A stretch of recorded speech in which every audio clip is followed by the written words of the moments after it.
Parker. Thank you, Mr. Speaker. My question is to the Minister of Finance. Does he stand by his statement that our companies are becoming more competitive? Honourable Bill English.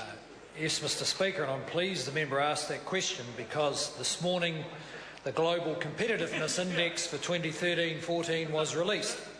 This shows New Zealand has risen 5 places in the last year to ranking of 18. This is the first time New Zealand has placed ahead of Australia, which has slipped back to 21st. New Zealand was ranked first in the world in the following measures: procedures to start a business, days to start a business, investor protection and inflation. We're ranked second in the world for soundness of its banks and for trade barriers. We also ranked highly for health, education, quality of institutions, goods and labour market efficiency. And of course there were other areas where New Zealand was ranked lower, and we will of course move to improve those rankings. Supplementary question, Honourable David Parker. How does intervening to override the determination of the Independent Commerce Commission for the benefit of one company, Chorus, demonstrate his government's commitment to competitive and fair markets, given that it will increase both fibre and copper broadband prices and reduce competition? Of course it will, Mr. Joyce. Honourable Bill English. Order. Mr. Speaker, I disagree with most of what the member said. As the member will know, the issues around Chorus and fibre pricing are to do with the government's project to roll out ultra-fast broadband, a project that was fully supported, as I understand it, by the opposition. And of course it represents a government intervention in the market. That is the point of it, because we believe the market would not have delivered ultra-fast broadband to most New Zealand households probably for another decade.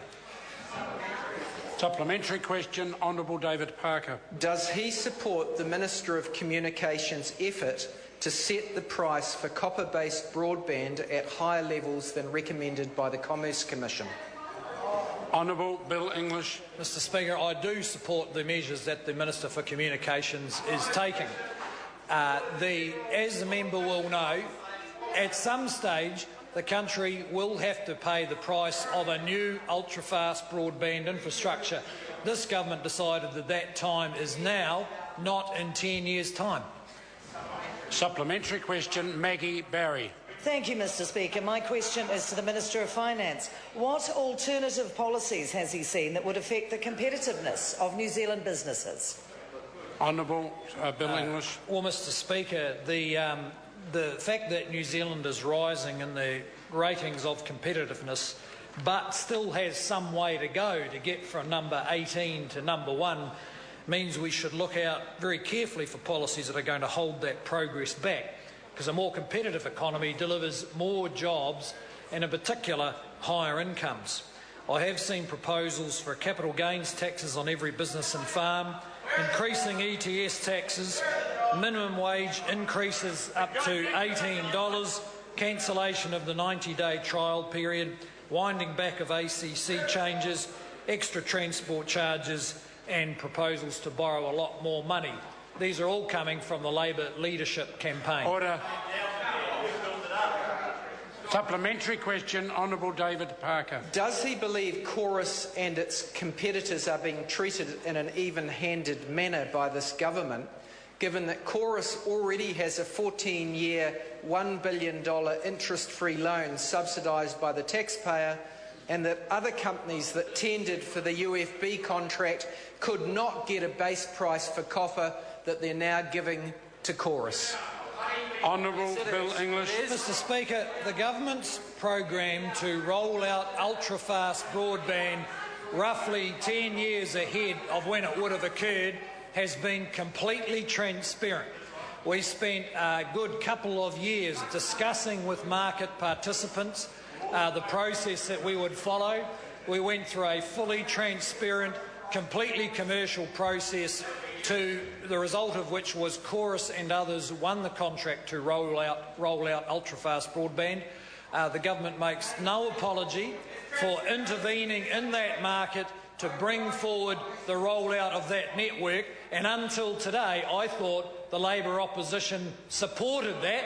It's now clear that along with their policy of wanting to close the smelter, they want to stop the rollout of ultra-fast broadband. Supplementary, the Right Honourable Winston Peters.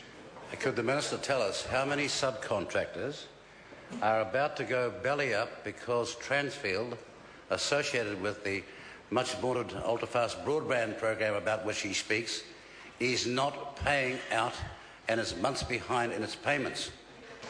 Honourable Bill English. Mr. Speaker, no.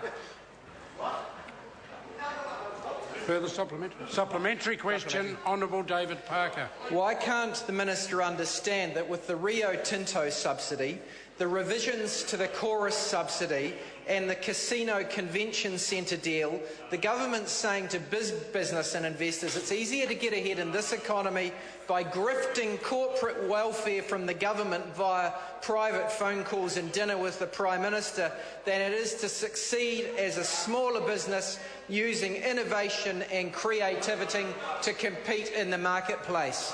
Honourable Bill English. Mr. Speaker, the member is talking nonsense. If there was no ultra-fast broadband rollout, if the smelter had closed and there was no convention centre, they'd be saying, why aren't you a smart interventionist government like we are, like we would be? Mr. Speaker, no one believes Labor with that kind of contradiction. He's talking rubbish. Question number 3, Paul Goldsmith. Thank you, Mr. Speaker. My question is to the Minister of Finance and asks, what progress is the government making in building a stronger economy that will support more jobs and higher incomes?